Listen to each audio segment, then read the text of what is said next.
Good morning, everybody, and welcome to this special episode of 30 Minutes to President's Club. My name is Armand Farouk, and I'm here with my co-host, Nick Skalski. And folks, today we have one of the legends out there in the sales world. His name is Jeremy Lee Miner. He is the founder of Seventh Level Sales. He is running a 10-figure training business. He has massive clientele all over the world, and he has over 700,000 followers on Instagram, and he is a master of tonality throughout your sales process. Nick, why should people listen? This was the best episode I think that we have done on tone, because Jeremy breaks down the 5, maybe 5.5 different types of tone that you use in sales conversations. He gives a ton of examples. He gives the rationale and logic behind it. He talks about everything from using your face as a remote control for your tone, to the pacing of asking questions, to rustling papers as a way to sort of add to the tone and environment. This is a really good one if you believe, which I do,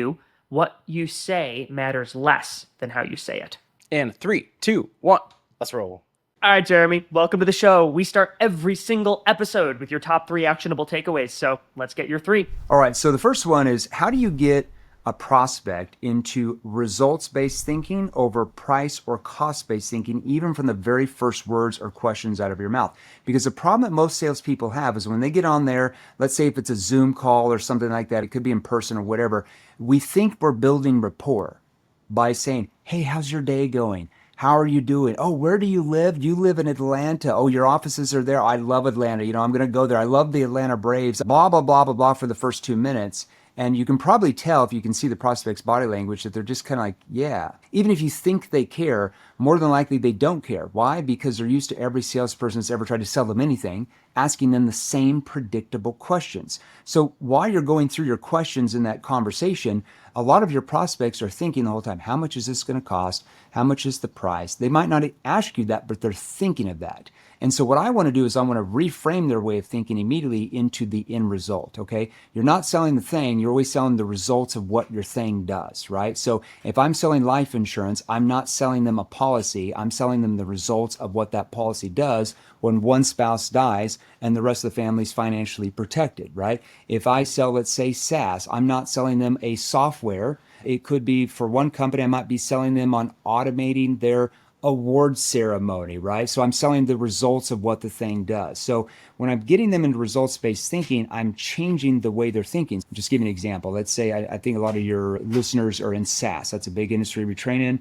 And let's say that they sell to associations that manually have to do everything for their contest awards and everything, and they have a software that automates it. So it saves hours a day, their employees having to do that rather than other tasks they're supposed to be doing. So I might get on there for that first appointment and just get on there. Hey, welcome to the call. Okay, so I've got, and I'm looking down at my notes. Okay, so I've got, can you hear me okay? Okay, good. Now I've got, looks like you talked with my associate Tyler the other day about looking at some possible help, like with maybe automating your awards program instead of having to do it manually, right? Right. See, that's a question, right? See, I'm getting them immediately automating your awards program so you don't have to keep doing it manually, right? I'm getting them into that end result if that's what I was selling. That would be an example of what we call an NEPQ connection question. Now, throughout that conversation, I'm always asking questions that keep them into that results-based thinking over price or cost. If you're only focused on the money, money, money, all you're doing is seeding in their brain that maybe they can get it cheaper somewhere else. And you get commoditized, and that's when they go around looking at all these other quotes and bids when you don't have to if you knew how to get into results-based thinking. Really good. What's number 2? Number 2 is, what's the difference between objection prevention versus objection handling? Because I would say that most salespeople have been taught, I've got to get really good at handling objections. I would suggest if you want to be a top 1% salesperson in your industry, you got to get really good at preventing objections from even happening in their mind. Why do objections even happen? What triggers a prospect to have an objection? Did they wake up that morning and say, you know what, today at 3:45, when that salesperson tries to close me on that policy, I think I'm going to go into fight or flight mode, and I think I'm going to tell them I need to talk with my spouse. I'm going to blow them off. That's not what they planned on. It wasn't a planned reaction. That's a triggered reaction because of your sales ability. You didn't build enough gap from where they are to where they now see they can be, that they have uncertainty. They have a lack of certainty. Lack of certainty or uncertainty causes a prospect to procrastinate and have objections. We as human beings have a core fear of change. So our job as salespeople is how do we help them overcome the fear of change? So one little technique you can do is, let's say that you're presenting in a boardroom. Okay, just give me an example. Could be on Zoom, and you go through slide 10, and you notice Gretchen like crosses her arms like this and kind of looks up and grimaces.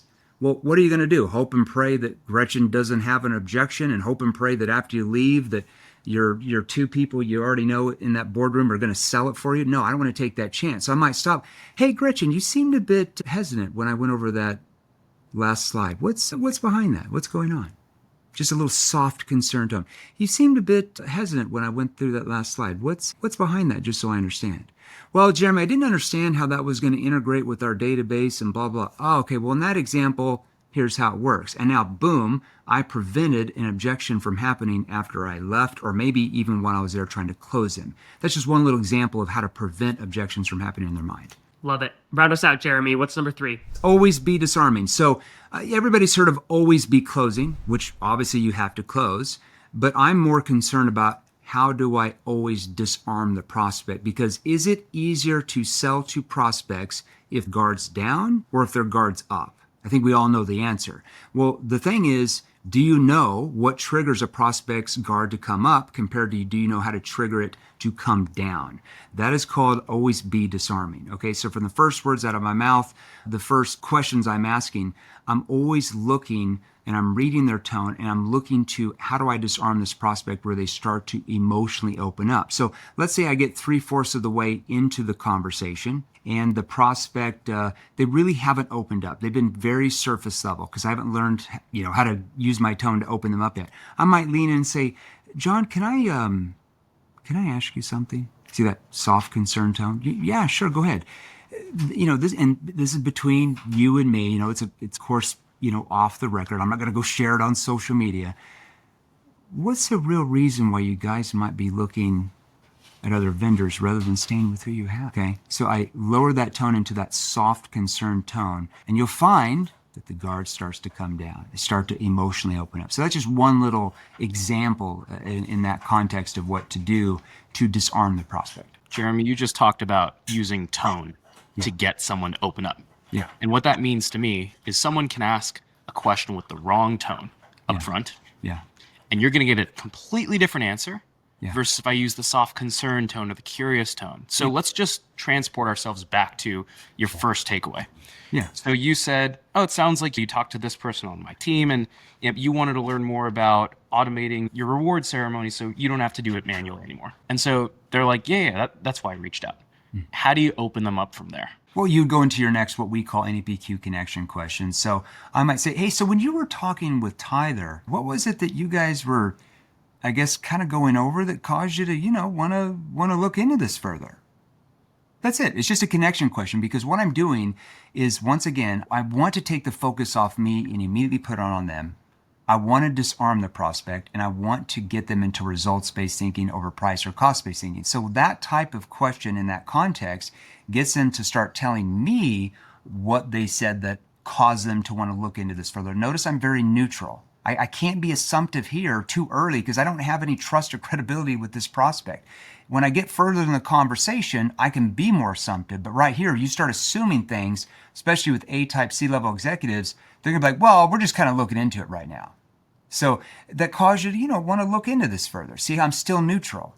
Now, as I build a gap and pull out pain and have them relive the pain, I get more assumptive, right? But I'm not going to do that in the beginning. And also, most importantly, than them telling me while they're looking, more importantly, who are they telling? Themselves.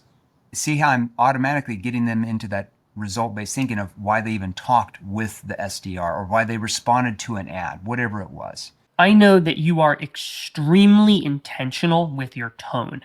And you've mentioned a couple different types of tonality you use. Can you talk to me about the different types of tonality, when you use them, and what they should sound like? There's 5 types of tones you have to master. Now, there's subcategories of each of these tones, but I don't want to go over anybody's head. So there's the curious tone, Okay, in certain questions, I have to ask it in more of a curious tone. There's reasons for that. So when do I want to ask a question in a curious tone? It would be those type of questions I just asked. It's like you're coming across from like a curious manner. And I might get into situation questions. Now, can you give me an idea of the volume of submissions you get for your awards every year? Or what do you have in place right now, to pay off the full mortgage and like your credit card debt and the cars when you do pass away, right? If I was selling life insurance. So it doesn't really matter. See, that's kind of a curious tone. Like I'm curious. Now, I do want to talk about one subcategory of the curious tone because it's probably one of the most important, and that is a familiar tone. Okay. Now, a familiar tone is really, really important if you call outbound leads, meaning that they respond to some type of ad, put in their name, email, phone number, but they don't know who's calling and when. There's no scheduled thing. Or especially if you cold call. Okay. So when I call, I had to learn this the hard way because my first industry I sold in was door-to-door sales while I was in college, right? I started learning tonalities and different things like that from my background in behavioral science in school. And I started to have to learn how do I disarm them on the doors. Well, then I went into B2B sales at the enterprise level selling debt relief services to larger companies and some SMB. And I had to learn, I'm on the phone now, they can't see me. So I had to learn how do I sound familiar when I cold call these companies where they feel like they should know who I am. Because what do most salespeople do when they cold call? What's the average pitch? Like, hi, is this John? Yeah, John, hey, it's James Miller with XYZ Company. Hey, listen, the reason why I'm calling you is, and right at that point, where does the prospect's brain go to? They're like, what are you trying to sell me? It's fight or flight mode. It's the survival part of our brain. It's just how God wired us whenever he put on first humans here millions of years ago, thousands of years ago. I don't know when that was. We'll find out one day.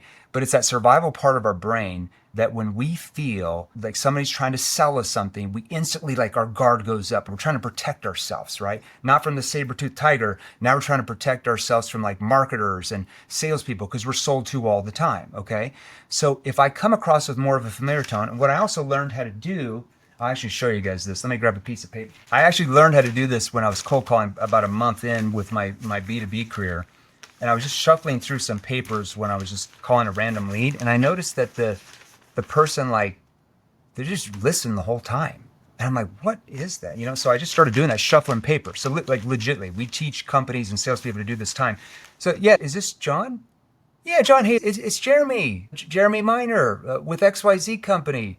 Yes, it's John. John Smith with XYZ Company. I'm holding a copy of your 2023 revenue reports. I was wondering if you could possibly help me out for a moment, or whatever it is. Let's say you're an investor calling a home that's going in foreclosure because you want to flip it or whatever. Yeah, is this Mary? Yeah, Mary, it's James Miller with XYZ Company. I'm holding a copy of your property taxes on your home there at 55 Willow Lane there in Savannah. I was wondering if you could help me out for a moment. See, it's a pattern up. So the first part of that, it's John Smith. That sounds like what? Somebody they already should know. It's familiar, okay? So these little nuances add up because have you ever got a call from somebody like, hey, Nick, it's Amy Smith. How are you doing? And you're Nick. You're not like, who is this? You're like, I'm doing great. And they keep talking and you keep going. And in your mind, you're like, who's Amy? So did I go on a date with her? Did I meet her at a network? I should know her. And you wouldn't dare be rude and say, who is this? I'm telling you, on cold calls, we have some companies in different industries, especially real estate, they're getting like a 71 to 73% booked call from cold calls, from a first cold call to book in the second call. So out of 10 people that answer, you're talking 7 out of 10 go to the next step. And a lot of it is just learning how to have that familiar tone, right? Ruffling the papers. I know it sounds kind of stupid and corny, but they're hearing something on the phone. It triggers curiosity. Yeah, I'm holding a copy of looks like it's your property taxes here on that home at the 55 Willow Lane there in Savannah. I was wondering if you could help me out for a moment. They don't know if you're an IRS agent. They don't know if you're a county clerk. They quite literally don't know who you are. But the point is I'm triggering curiosity rather than triggering fight or flight mode where they're trying to get rid of me. And then I go in the second half. Well, and I'm not even sure if it makes sense for us to talk. I've worked with a group of buyers who are looking to buy 4 or 5 different properties there in that 4-block area where your Savannah home is. And after they had me go through your tax records on the home, they asked me to reach out to you to see if you would be maybe even opposed to getting an offer on the home. Would you be against talking about that? No, I'm not against that. What do you have? Not are you open to that? Okay, where I get a yes. I actually, in certain circumstances, I want them to say no because it actually leads to this. Because on a cold call, what's the safe word for a prospect? It's always no. See, right? You guys ever heard of Chris Voss? Chris Voss was on our podcast a couple Yeah, months I ago. love Chris. So I was just texting him the other day because he's looking for like a sales manager for his company, and we help companies do that and stuff. And we were talking about all this stuff, the no questions versus the yes questions. So a lot of that you learn, you don't really learn it in school, but in behavioral science, there's a theory called social dynamics. And so you learn how the brain is triggered to say yes compared to how is the brain triggered to say no, like what neurons go off. And so what Chris has done well is he's learned that actually getting them to say no in certain context is actually way better than forcing them to say yes. If you called on a cold call, and I think he even gives an example in his book, and he's, hey, do you like drinking water? You know, if you're selling water filters, everybody knows like that's a manipulative question, right? But if I turn around, are you against having the water healthy for XYZ? I mean, it'd be a better question that, but you're going to get more like, well, no, I'm not against that. So when you're cold calling, are you against having a conversation around that? Now, notice I'm not asking that in a defensive tone. Are you against talking about this? I mean, we can only help you. We can't hurt you. That's not going to do it. But if I'm like, after they had me look through your property tax records, they had me reach out to see if you'd be maybe, I don't know, like opposed to getting an offer. Would you be against talking about that? It's hard for them to say, yes, I'd be against that. It's really hard psychologically for a human to do that. That's just an example. There you go. So we've got this curious tone, this familiar tone. And this is actually how you and I actually met, is you tore down one of our reels where we were teaching heard the name tossed around. Oh, I did? Which you did. Congratulations. And you actually said this one's much better than most openers that I hear. And the main critique you had was, I want to make sure that people are doing it with the familiar tone. I was yelling at a happy hour, so I was screaming into the mic. And so the way that we teach it is, honestly, it matters much less what you say. But if I'm like, hey, Jeremy, we work with a few other Sequoia portfolios. It's Armand from Northwestern. Have you heard her name tossed around? Some of those intentional stutters, those stops, those repeating my name 2 times, it almost makes you sound human. And it's similar to why you crumple the papers too, is if I say, Jeremy, we work with a few other Sequoia portfolio companies. It's Armand from Northwestern. Have you heard her name tossed around? It's too clean, it's too tight, it's too rehearsed. And it's almost like you're stumbling upon it. It's so salesy. That's what a lot of people don't think. Because, sometimes I'll do a reel and they'll, every once in a while I'll look at some of the comments and they'll be like, some person, you sound like confused. You got to be professional. And I'm like, that's why you're getting 1 out of 100 people you talk to book. Because you sound so damn professional and scripted in that first 30 seconds. And your prospects are used to 20 other salespeople cold calling them every week that sound exactly like you, scripted, that they're not even hearing your words, quite literally. Let's say if I'm walking across the street and I hear somebody yell, like a woman scream, instantly you're like this.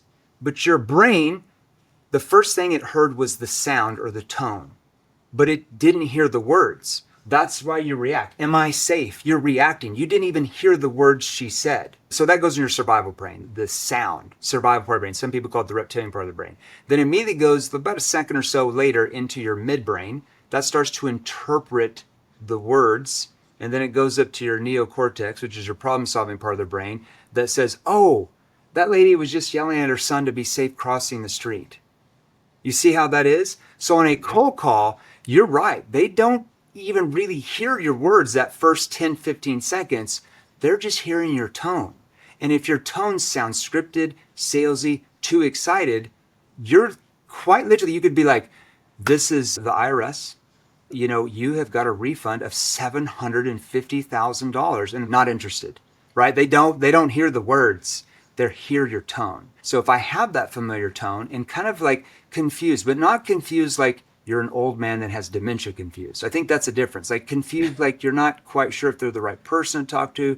You're not quite sure if you can help them. That's what I mean by confused tone, which is the second tone, okay? Or let me give you another example here.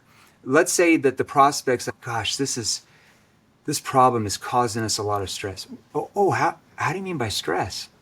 See, that's a confused tone. Now, my facial expression has to match my tone, right? Because your facial expression, I always say, is the remote control to your tone. Because try having a confused tone with a straight face. Really hard to do, okay? So, how do you mean by confused? Or how do you mean by feeling pressure at work?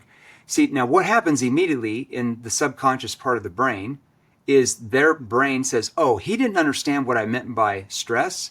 I need to expand on that. I need to explain that better. Well, what I mean, Jeremy, is just last week we had this issue where blah, blah, blah, blah, blah. And now that confused tone caused them to emotionally open up and start to relive their pain of the situation. And that's where most salespeople just haven't learned, because they ask surface level questions. Can you tell me 2 problems you're having? What are some challenges that are going on? What's your budget for this sort of thing? What are you looking for in a solution? And then we go into our pitch, and then we wonder why most say, I need to think it over, keep looking at it, because you're not emotionally getting them to relive the pain. The 2 biggest emotional drivers that causes a human being to want to change are pain and the fear of future pain. So if you can't help them relive their pain of their current situation or their past, and then have a fear of continuous pain, or let's say if I sell life insurance, have a fear of future pain, I'm going to die, family's not protected, that prospect feels no need to change. And when they feel no need to change, that's why you get tons of objections, and that's why they don't buy. So my tone can influence whether I open them up emotionally or not. That's just one little example of where I'd use a confused tone. So to recap, you've given us 3.5 types of tone. Number 1 was your curious tone, and you're using that oftentimes at the beginning of a call when you're trying to get someone to open up as to, oh, what was that reason that you took the call in the first place? And then the familiar tone is almost reminding them of someone or reminding them of a story. So that was type 1 and type 1.5. And then you gave us number 2, which was the confused tone. Yes. And it sounds like you're asking people to expand on something. Yeah, it's a technique to get them to open up. Oh, how do you mean by you're feeling pressure at work? That brings us to the concern tone, which you mentioned a little bit earlier. And it sounds like you're using the concern tone to confront uncomfortable objections or conversations. Could you expand on that a little bit? Yeah, a concern tone is a tone that shows empathy. I remember like when I was first learning about tonality, because I actually learned tonality from an acting instructor in Hollywood. So if you guys have ever seen like Leonardo DiCaprio, some of those actors, so Leonardo DiCaprio was the same acting instructor I hired. And I hired that person after my first year in sales because I kept hearing from reading books that like 93% of your communication is your nonverbal, your tonality, and your body language. I'm like, great, but how? Everybody would say that this is this thing, but then nobody taught you how. I'm like, I want to know how. Like, how do I use my tone? How do I use my body language? Right? And I couldn't find it in any courses at all. Everybody just said the words, but nobody said how. Here's how you use your tone. Right? You can't read that in books anyways. And so I hired an acting instructor out there, and they taught me the different tones, because when you think about who's your favorite actor? Let me ask you, Nick, who's your favorite actor or actress?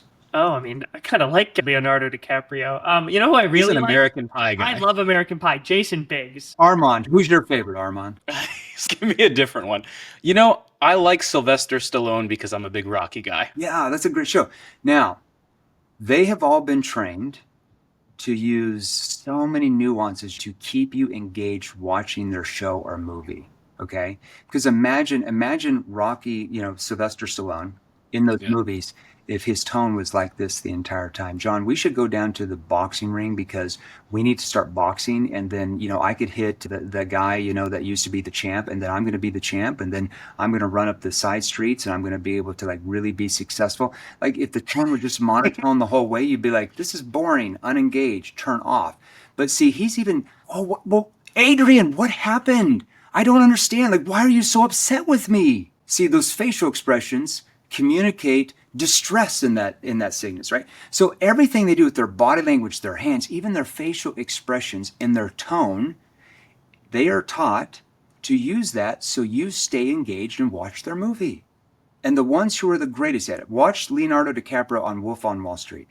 Watch when he goes in, he's, John, the reason why I called is I had something that just came upon my desk See, that's a tone. It's like a subcategory. It's like a serious, like a secretive tone that they have something special that they don't share with everybody. Okay. But he's obviously been trained very, very well how to use his tone to cause people to let their guard down. And in movies, for you to keep watching, right? So that's just an example. So in a concern tone, there's so many times I might use a concern tone, and it depends on the context, right? So let's say if I ask I don't know, like a consequence question, let's say if you sold life insurance, okay? How long would Cindy and the kids be able to pay for the house and the credit cards and the cars without your income? See, that's a very personal question. I'm not going to ask that in the first 2 minutes. That's later in the conversation. But you see, my tone sounds concerned. I'm concerned for you. Okay? That builds trust, because if they feel like you're concerned for their situation, they feel like you're trying to help them solve something or get somewhere. They don't feel like you're just selling them something to make money. Let's say they're not moving forward. They keep procrastinating. You've had call after call after call. They're just procrastinating. I might stop and say, John, can I ask you something? Nick, just role play. Can I ask you something? Yeah, go ahead. Ask me anything, Jeremy. Now, this is off the record. I'm not going to pull it off. I'm not going to tag you on social media. What's really holding you back from moving forward? See the tone. Mm-hmm. Now, the way you really start to learn how to use a concern tone is when you ask a question with a concern tone. It's easier for you if you're standing up or sitting down if you lean in like this. Your body, your vocal cords will soften up a little bit rather than up here. I can do it up here because I've done this for so long. But if you're new to this and you're learning a concern tone, you won't sound that concerned up here, like standing or sitting straight up. You've got to lean forward. Well, what's really holding you back? See, when we lean forward, our voice tends to become a little bit softer. It's hard for us to be so loud when we lean forward in a chair. So that's a concern tone that shows empathy. Then we have the challenging tone. Okay. Now, you're not going to use a challenging tone early in the conversation. You don't have much trust or credibility. But let's say I get closer to the end of the conversation and I might say, so what happens if you don't do anything about this and you keep getting these complaints from the judges and the board about the process you're running? And then at that point, they start questioning if you're even going to have the job. Okay, so I start challenging because I'm triggering an emotion, and then I end with a concerned tone. So what if you don't do anything about this? You keep getting these low quality leads and your salespeople keep going over to all those competitors. I mean, what's going to happen to your business at that point? See, I can have different tones within the same sentence or the same question that's going to trigger them differently. How does it sound if I said this? So that consequence question I just gave you was like if you were a marketing agency just a second ago. But let me go back to the same example. John, let me ask you, what happens if you don't do anything about this and you keep getting these low quality leads to your salespeople and they leave you for your competition? What happens to your business at that point? Oh, I don't know. I mean, we just hire different people. Like, I don't think they're going to leave. Because you're not triggering any, you're not getting them to think deeper about the consequences. You're saying the question monotone and you're saying it too fast. The biggest reason why prospects give salespeople vague, generalized, surface level answers is you ask the question so fast, you literally give them no time to internalize what you just asked. You just ask it too fast. Now, notice how I asked the question somewhat fast, but you notice how there's like little verbal pauses in between. Why do I do that? Because it keeps the prospect engaged. Well, what happens if you don't do anything about this? You keep getting these like low quality leads, then your salespeople keep getting recruited by those other companies. I mean, what's going to happen to your business at that point? See the verbal pauses. I verbal pace the question out. I'm still saying certain things fast for that reason, because when I use a challenging tone, I can't have a challenging tone and ask the question really slow, right? I have to ask it fast, so I have to put verbal pauses in between certain things I want their brain to focus on. Okay? A lot of nuances there if you want to be great at sales. The other thing is you've got the more challenging, more aggressive tone for the things that they know they don't like. Yeah. What are you going to do if you keep getting these bad quality leads? Yeah. But then you soften it with the concerned tone when you think of the thing they want to protect, which is what's going to happen to your business then? Yeah. It's that downward inflection. So you start off with a challenging tone on that consequence question because it raises their emotion of like, oh shit, I don't want that to happen. But then you lower your voice into that soft tone like you just did, where at the end they feel like you're genuinely concerned for the consequence, which you are. I want to make sure everybody understands that this is not acting. You are concerned if they don't solve this problem because that would suck. Totally. So last tone. We've got those 4. What's number 5? The last tone is the playful tone. The playful tone is really important because let's say, let's say, Nick, role play with me again. Let's say you jump on Zoom 5 minutes late and you're like, oh, I'm so sorry I'm late. You're a prospect. Jeremy, I'm sorry I'm late. Crazy day. Let's hear what you got. Well, what are we going to do with you? Should I forgive you this time? Yeah, I guess. All right. I'm okay. I'm just making sure. Don't worry. I'm not gonna tag you on Instagram saying that you were late to the appointment. Now, see, that's a playful tone. Now, what happens is Nick starts laughing. Now, why that's important, I'm not doing that to be a comedian or to be funny. Yeah. I'm doing that because I'm literally getting him to release dopamine in his brain, which causes you to laugh and lower your guard.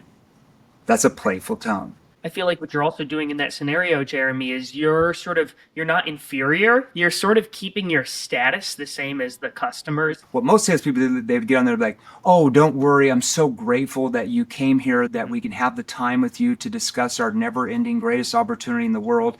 And the prospects, like, that just lowers your status because that means in their brain, psychologically, that you value their time far more than they should value your time. And that's not where you want to be as a lower status salesperson. Well, Jeremy, speaking of time, the clock is ticking and we got to move to our last question. So our last question is this. We've talked about a lot of really great things salespeople should be doing. Now we're going to flip that question on its head and ask you about a shouldn't. So my last question is, what is one bad habit that you see a lot of salespeople exhibiting that you think they need to break because it hurts them more than it helps? Getting defensive when the prospect gives you a concern. If you get defensive when a prospect gives you a concern, or if you try to cut them off in the middle of a concern. So it's better for you to like even clarify why they have that. Oh, what caused you to feel that way? Just so I understand. It's almost like you're a psychologist and you're just letting them dump their concern on you. And a lot of times you'll find after they just dump it out, it's like they don't have the concern anymore. But it's easier for you to address it once you understand what the actual concern is. Because if a price says, this proposal is just too expensive. Well, what does that even mean? Too expensive to what? Too expensive like they don't have the funding or budget for it? Too expensive like they don't have the money for 30 days? Too expensive that they've got other quotes that yours is more expensive? Too expensive that their current vendor is less than yours? Like, you don't even know what that means. So I simply would ask, oh, how do you mean by it's too expensive? Well, I was looking at another vendor and see, now I know what they mean by too expensive. So a lot of times we just need to ask a clarifying question first so we actually understand what the real objection is or what's behind the objection. And then it's really easy once you know what the objection is, instead of guessing, to help them overcome it. That's a huge mistake we see a lot of salespeople do. Phenomenal. Jeremy, thank you for joining us. Everybody stick around for a 60-second recap coming up soon. Alrighty, Nick, it is time for a 2x2 recap from this episode with Jeremy Lee Minor. What do you have for your 2? My first one is that your facial expression is the remote control for your tone. If you want to sound concerned, you may need to lean in. If you want to sound curious, you might need to tilt your chin up and have a bit more of an up tone at the end of what you say. So use your face to get the right tone out of your voice. Number 2 is one of the biggest reasons you get crummy answers to your questions from prospects is that you ask your question too quickly and it doesn't give them time to process and think.